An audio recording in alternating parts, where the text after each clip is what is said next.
My name is Justin Odisho, and in this Adobe Photoshop tutorial, I'm going to show you how to use the new Auto Sky Replacement feature available in the 2021 update of Photoshop. So with a suitable photo open, with a sky like this and maybe some objects in front of it, you simply go to Edit, Sky Replacement, and it'll open up this new Sky Replacement menu and automatically detect the horizon and the different edges, even with kind of like this hair selection. And you can choose between a bunch of different preset skies. So you have your basic blue skies or cool different kind of cloud formations, or you even have rainbows and sunsets.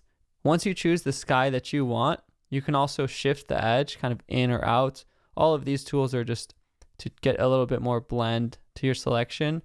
And you can also fade in or out just to kind of fade out from the horizon, as well as adjusting the brightness and the darkness of your new sky, just so it kind of matches the other half of the image, and the temperature, so it matches the coolness or warm colors of your original other half.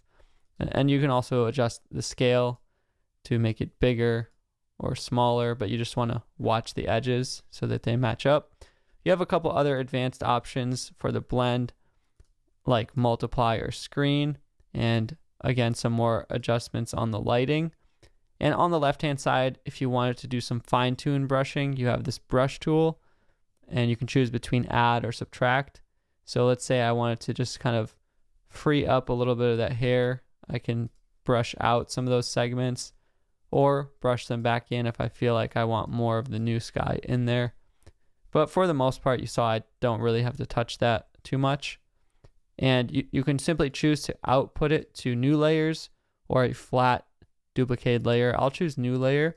And now you can see all of the sky replacement that it's done.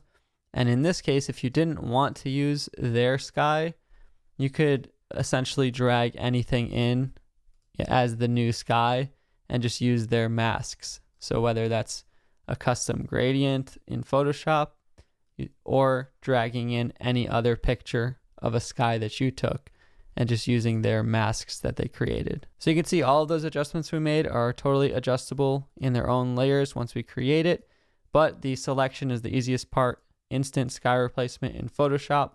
Simply edit sky replacement and choose it in the new 2021 update of Photoshop. My name is Justin Odisho. Thank you so much for watching, and I'll see you in the next video.